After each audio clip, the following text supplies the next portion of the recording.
The jump from college football to the NFL is supposed to be one of the most, if not the most difficult leaps in all of professional sports. However, a handful of rookies find a way to make that transition look easy as they make an instant impact in year one of their NFL careers. Here are the 10 best rookies from the 2021 NFL season. Number 10. Javon Holland.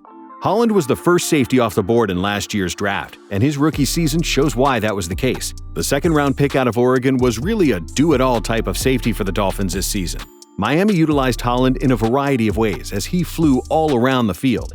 He finished his rookie campaign with 69 total tackles, 48 of which were solo, 2.5 sacks, 3 tackles for loss, 10 pass breakups, and 2 interceptions. And even though he lined up in the secondary, Holland generated 16 pressures on 62 snaps as a blitzer, just showing off his versatility. While his numbers and tape speak for themselves, Holland impressed his new organization with more than just play. They obviously knew about his skills since they took him 36th overall, but what really surprised them this year was his professionalism. The Dolphins' defensive backs coach Gerald Alexander said, "You see a guy who doesn't necessarily operate as a rookie as far as how he's diligent about his preparation." Combining that kind of praise with compliments about his play, like NFL Network analyst Brian Baldinger saying, "So good, so young. That kid rules the middle of the field. He's an exciting player," shows how bright Holland's future is in the 305. Number 9. Naji Harris.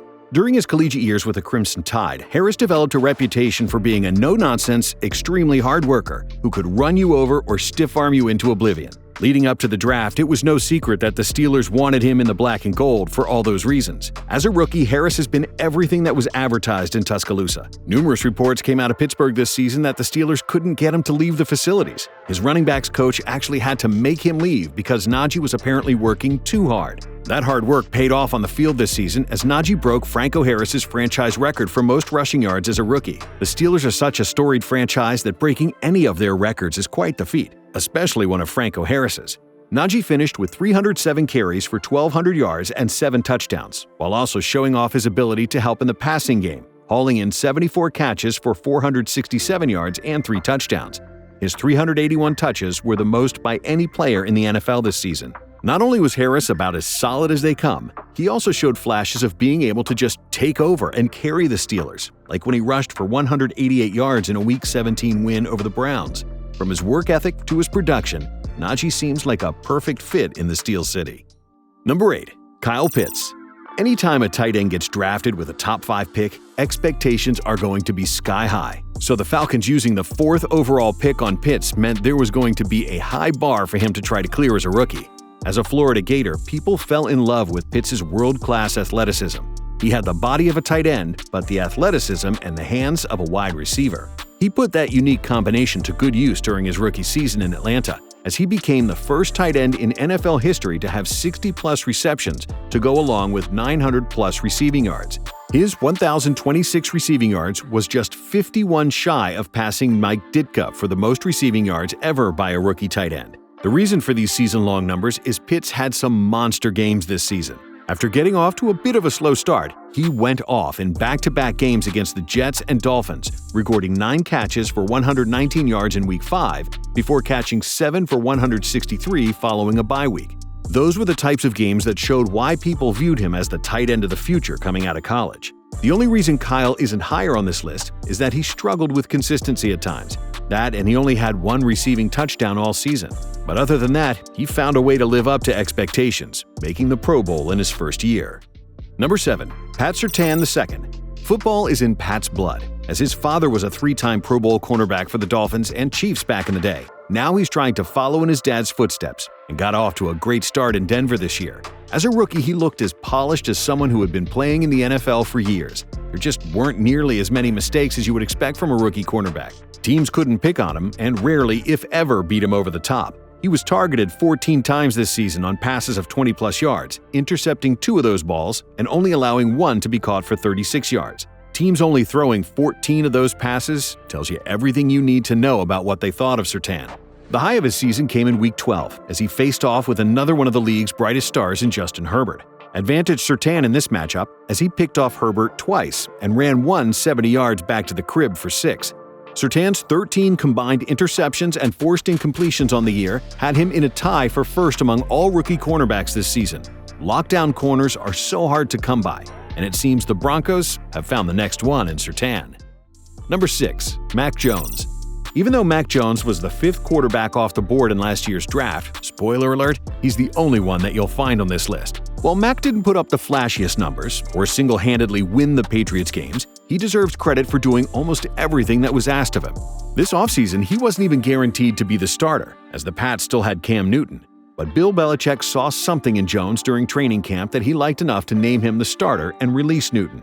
While the move was questioned by some at the time, it isn't now after the year both QBs ended up having. Mac took care of the ball for the most part, as he nearly broke Dak Prescott's rookie completion percentage record at 67.76%, completing 67.6% of his passes on the regular season. On his way to leading the Pats back to the postseason, Jones threw for 3,801 yards and 22 touchdowns with 13 interceptions. Jones was about as reliable as you could expect for a rookie quarterback that had solid tight ends, but really no elite playmakers at wide receiver.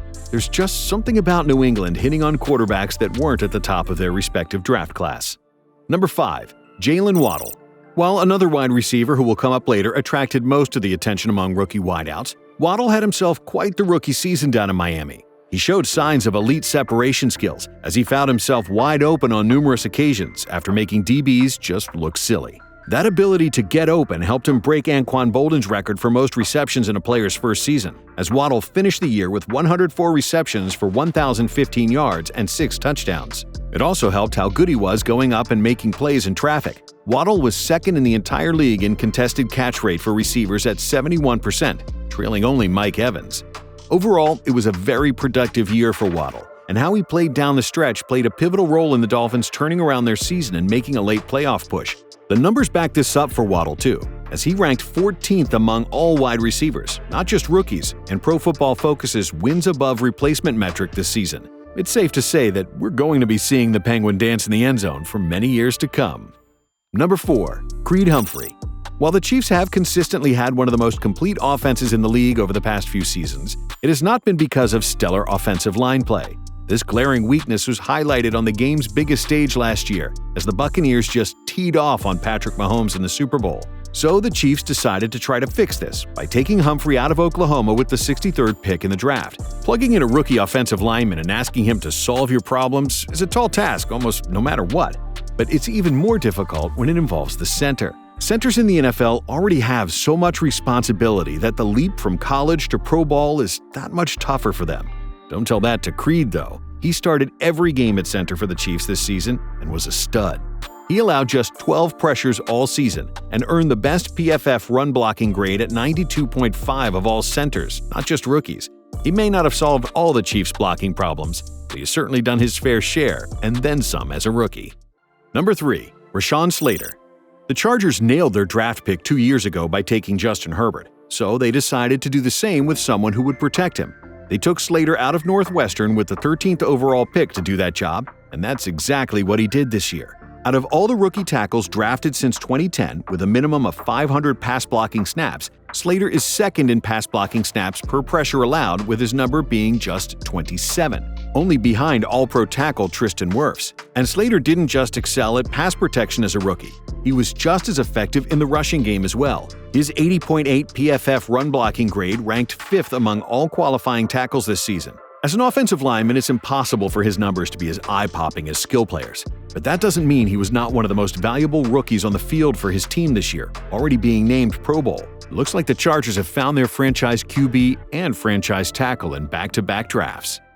Number 2. JaMarr Chase. When the Bengals took Chase 6th overall, people actually scoffed at the pick. Social media was flooded with memes about Joe Burrow having great wide receivers, but no time to actually throw the ball. Well, fast forward to the present, and nobody is even thinking about that decision now. And that's all thanks to Chase's stellar play as a rookie. He demonstrated an elite ability to get open using a combination of speed and physicality. Almost every time the Bengals face third downs, they throw it up to Chase, and it regularly ends up in a first down. Chase also showed how good he is at making plays after the catch, just leaving defenders in his wake. His playmaking ability is why he finished with 81 receptions for 1,455 yards and 13 touchdowns. His 1,455 receiving yards were not only a rookie record, but also the Bengals' franchise record. He really put it all together in the Bengals' crucial Week 17 win against the Chiefs, as Chase put up video game-like numbers, going off for 11 receptions, 266 yards, and 3 touchdowns. At some point, teams will need to start game planning around him more, as he made them pay whenever they deployed single coverage against him. Chase led the league in receiving yards against single coverage with 868. The second closest wasn't even within 100 yards of him, as Justin Jefferson finished with 753. His game-breaking play landed him in the Pro Bowl and on the second All-Pro team. Depending on who you ask or what you value most, Chase could have easily found himself at number 1 on this list. You can consider this a LeBron-Jordan GOAT debate, where it's 1A and 1B instead of 2 and 1. Number 1, Micah Parsons. Parsons was highly regarded coming out of Penn State, and the Cowboys were ecstatic when he fell into their laps at pick 12. It didn't take long at all for the rest of us to see why they were so happy about that.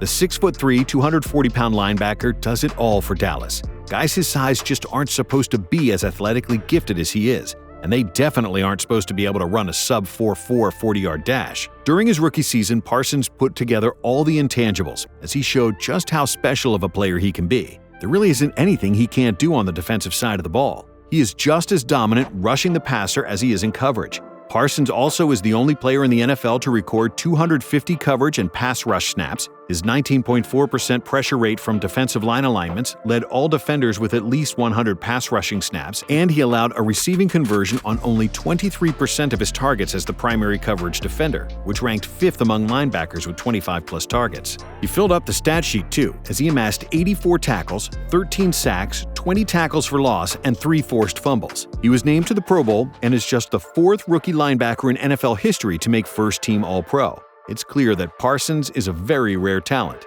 and Dallas has found the anchor of their defense for years to come.